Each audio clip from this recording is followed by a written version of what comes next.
Bernice Buttman, Model Citizen by Nikki Lentz.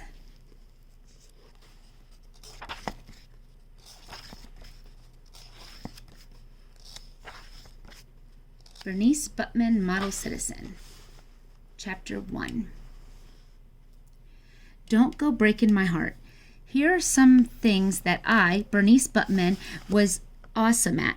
1. Burping the alphabet. 2. Blowing up stuff with firecrackers. 3. Wearing the teachers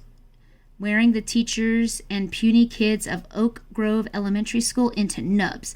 I was less great at knowing what to do with myself at recess. I sat on top of the monkey bars, feeling like a booger on a cheese ball, out of place and unwelcome. Kids whirled all around me, talking to their buddies and playing games, but nobody came within arm's length of me. That was probably real smart. There was only one kid in the whole mess who I didn't want to clobber. Oliver Stratz stood in a small knot of kids, huddled against the wind.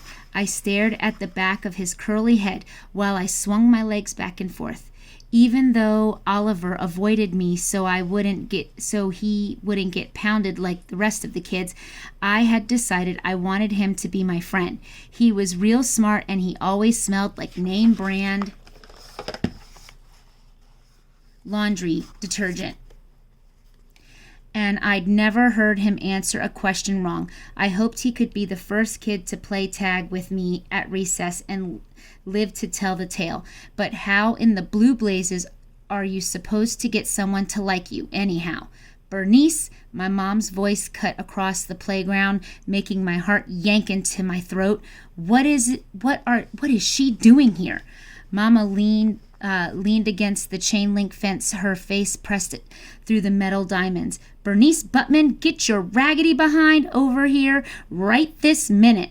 I felt my face go pink as heads turned to see what the commotion was about. I half fell, half flipped off the top of the monkey bars and jogged past the gawkers, one hand yanking my pants up, the other arm wiping my nose with my sleeve. What are you doing here? I hissed as soon as I was close enough to the fence. Mama was wearing pajama pants and slippers even though it was 11 o'clock. I'ma need my money back, she said, digging around in her purse for something. What money? I scowled. The money I gave you this morning for your lunch, she said, as though this made perfect sense. But I need the money to eat, I said, very aware that all kids who were staring and pointing and laughing that very second. Mama threw her hands in the air as though I was being completely unreasonable. I don't know, girl. You'll figure something out. Now cough up the cash. I gotta put gas in the car and get to my tattoo appointment. Mama was getting me and the 4 older brothers' faces tattooed on her back. That was the whole lot of ugly, let me tell you. Plus, it was so expensive. She was having to shake down her daughter for lunch money. I pushed the $2 bill through the wires of the fence just so she'd hurry up and get out of there. She stuffed the money into her pocket and waved, climbing back into the clunker and exiting into a puff of smoke. I stood there, clinging to the fence, taking deep breaths and trying to calm down. If I turned around and saw just one of those booger eaters staring, they would be sorry. Sometimes I missed when I was little and all of us Buttmans were here at the elementary school together. If anyone messed with me, my big brothers would pound the pudding out of them. Kids learned right from the get-go to leave me alone, and I like it that way. Mostly, except for at recess, when your mom shows up and steals your cash and is totally embarrassing, and you wish you had a friend who would share their lunch with you. It was time to put my plan into action. I pulled the note out of my pocket and smoothed it on my leg. The first version had been scrawled in marker, but I reckoned my handwriting looked too messy, so I redone it with letters cut out of magazine. Dear Oliver, do you want to be my friend? Yes or no, Bernice. I wanted it to look fancy, but I think it might have ended up looking like a ransom note. I stared at the back of Oliver's head again and tried to decide if now was the right time to give him the note. Gina Sullivan laughed her full head off about something Oliver had said. I took a few steps closer, real stealthy-like, and strained to hear what they were saying. "Did you see how many chains that woman had?" Gina said, loud enough that everyone within half a mile of the school could hear. My stomach suddenly felt cold as ice. That loudmouth girl kept talking. "I'll betcha Bernice will look just like her when she's grown." My hands balled up into fists.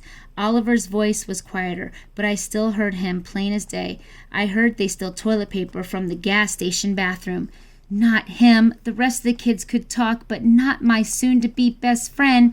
My ears filled up with roaring, and before I had a second to think of things through, my feet had marched me right over to the group of snot-nosed fifth graders. The kids went quiet, and Oliver was suddenly very interested in the zipper on his jacket. I grabbed one of the skinny arms and twisted it behind his back. The rest of the kids scattered like roaches in the sunlight. "Ouch!" Oliver squealed. "Come with me," I said, my voice as sweet as sunshine. "I've got a present for you." "I don't want a present," Oliver said, his voice high and wobbly. "Okay, then maybe you've got a present for me. I found a pile of dog doo I'd spotted earlier, and I pushed Oliver's face right up next to it. There's something I've been meaning to ask you, Oliver. How would you feel about you and me being friends?" "No way!" He tried to squirm out from under me, but I outweighed him by about 1,000,000 pounds. All I had to do was lean forward and smidge, and his nose would touch poo. It would serve him right for talking bad about me in front of everyone, him being my best friend and all. The little twerp's voice squeaked, and he talked through gritted teeth. "Oh gosh, oh man, let me up, Bernice. I'll be glad to, when you say you'll be my friend." Okay, fine," Oliver whined. The recess bell rang, and the other kids who had been watching us from a safe distance ran to the red brick wall to line up. I stood slowly and gave Oliver's backside one tiny kick, sending him sprawling only 1 beard second away from the pile of dookie. A beard second is an average length of a beard grows in 1 second. Google it. He scrambled backward, pinching his nose. "You need Jesus, Buttman. You're the meanest girl I know." Maybe I did need Jesus, but at least my stomach wasn't gonna be grumbling at lunchtime. "Too bad for you, 'cause I'm your new best friend." I wadded up the friendship invitation and threw it in Oliver's head. What did your mom pack for lunch?"